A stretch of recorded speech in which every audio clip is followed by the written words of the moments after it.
So I'm at the gas station. I've put $3.70 in the tank, which is 1 gallon .01 of a gallon, and it's still on flat out E. But I know in my mind, logically, that I've put a little over a gallon in, so I should be able to at least go, I don't know. They say that the mileage per gallon of this vehicle is anywhere between 6 and like 23 miles a gallon, right? So I should at least be able to go a minimum of 6 miles. That's a wide margin of error, huh? 6 to 23. I mean, that's the difference of getting all the way home and not getting all the way home, right? And let's see how far. I think it says it's like 16 miles back to the house. So I may or may not get all the way back to the house. Right on West 4th Avenue. So sure, I may or may not get all the way back. Continue 1.2 miles. Then turn left on Cross Street. Every day is an adventure. So we didn't go too far, just church and back. When I was in high school, we often didn't do much, just a bunch of us would drive around in a van, almost exactly like this one. My friend in high school had a van almost just like this. We used to just drive around, you know, we'd go to fast food restaurants, every now and again a Chinese food restaurant or pizza restaurant, usually just, you know, fast food and a 99-cent thing of fries later. And there is Stu Leonard's. I used to go to Stu Leonard's all the time. I used to have this car that would like overheat, and like partway through work and home I would sit in the parking lot and let the car cool down for like 45 minutes, and they have a food buffet, which is pretty decent. It's a little too easy to just put a little bit of everything in a container, and then they do it by weight. And if you put a little bit of everything that looks good in the container, you can very easily spend more than if you had actually gone to a sit-down restaurant. But, you know, if you're mindful to just put a little bit on your plate, like a little bit of lettuce and some, like oil and a little bit of vinegar and some sauce, you know, like spices or something, and, you know, like a little bit of good food. And I used to put, what was it, the carrot salad. You know, they have lots of good stuff, a little bit of the Indian food in there. And I try to keep it to like $5, which is like a little bit of food. Like if you put everything that looks good in the thing, you're going to spend like $25, but then you can't even eat that in one sitting. You can have it in the refrigerator over several days. So I used to get their food buffet, but today financially is not the day for the food buffet. And also, I have a pie crust at home. I could put some food in the pie crust and bake that and have a delicious, amazing pot pie at home. So we don't need to get outside-y food at this point in time. They have good ice cream at Stu Leonard's. Yeah, it was a fun place. And what I remember most about Stu Leonard's is, you know, my grandparents used to take me there when I was a kid, not often, but a few times, and they'd have the, you know, like the singing displays and everything, and I didn't know that they had samples on the weekends, but apparently they used to at least have samples on the weekends. I don't know if they still do with the Cooties of Doom going on and everything, but I haven't been there in a while, just because I've been in a financial situation where I can't afford to buy a lot of stuff. But I do have a little bit of money on me today, and I was going to see if maybe Walmart had this they have these cedar chips, 2.1 miles. and I like to Turn use left them on as Cross kitty Street. litter because they smell nice, and it's an easier to clean the litter box. You know, you just put the nice cedar chips Turn in left there, on Cross Street. and then you can, you know, if you change the litter, like just put a little bit in and just change it every day, it's very easy to clean the litter box as opposed to the clay litter, where it can be like scraping and like really scouring that thing with a paper towel and spraying cleaning solution and wiping it with a paper towel, whereas with the cedar chips you just dump it and then put some fresh cedar chips most of the time, like, and even if you do need to clean it, it's sometimes just a little spot here and there, like it's a totally different experience.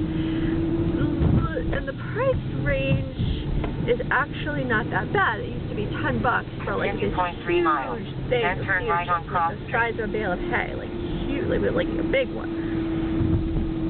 But they raised the price a tiny bit, so I have like exactly the amount on me of this giant cedar thing, and it seems like a waste of gas if I go by the Walmart and not at least see if they have it. Sometimes they don't have it in stock, and if they don't have it in stock, I could just put the rest of the money in the gas tank, and, you know, maybe a little bit like milk and bread. So, and I can, I got some cans in the car. I could redeem some cans. Oh yeah, I am living it up on a Saturday night, but it just, I don't know, it seems somehow wrong to just like merrily go socializing when my kids are, I don't know, it just, it's not like when I had my kids every day, you know, and then it's like, hey, it's time to go out with my friends, yay. Then turn right. It just doesn't feel right when I haven't had my kids, like, and there's other things I can do that don't feel quite so wrong. I can write, I can make videos with this new camera I got, and do home improvement projects, I can cook dinner for the Nunu. The Nunu broke her Turn right kneecap, onto US 7 so North. she needs a little bit of TLC.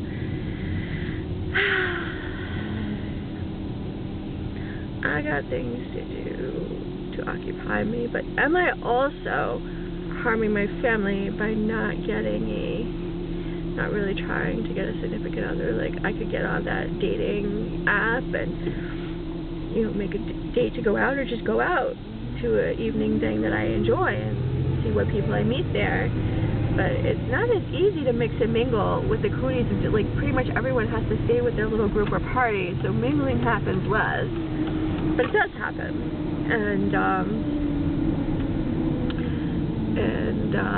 when I go on the dating apps, right, like, it can be really disgusting. Like, you go in there all excited, like, yay, who am I going to meet? And then what you get, and what I think every female gets to the point where they just get disgusted, is just very blatant, graphic, sexual propositions.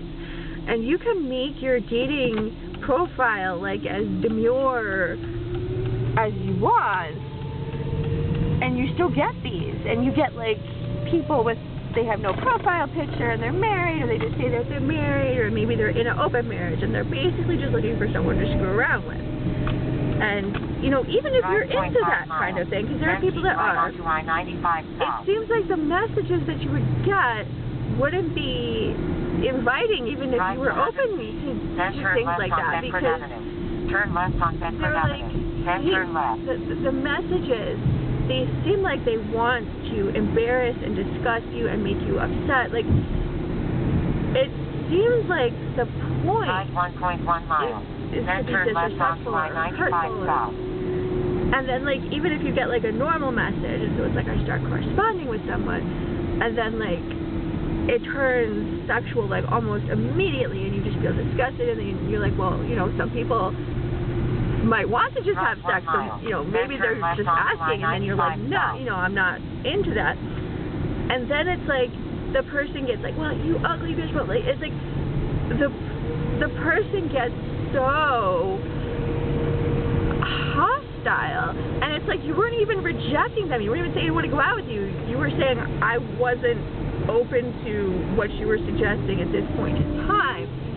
And not everyone on the dating apps is like this, but it's prevalent enough that you go in there and you're all excited and you have 2, 3, 4 of these experiences and you feel almost like traumatized, and then it makes you want to just shut down, and then when someone goes to approach you, you're almost just like, don't even bother me, because you're so like harmed from so many of these hostile dating interactions. And then it's like, you know, you have situations like me and my kid's father. We had happy relationships for years, and then the person turned hostile and like violent, and he says the things that he says about me and to me are just so hostile. And we had a loving relationship for years, and it just really sort of dampens your enthusiasm to really look for a pair bond, to the point where it's like when I was young, like my biggest fear was living alone, and now it's like a relief. At least there's no one there criticizing you, insulting you, pushing you around, actually physically harming you and damaging your property. Like,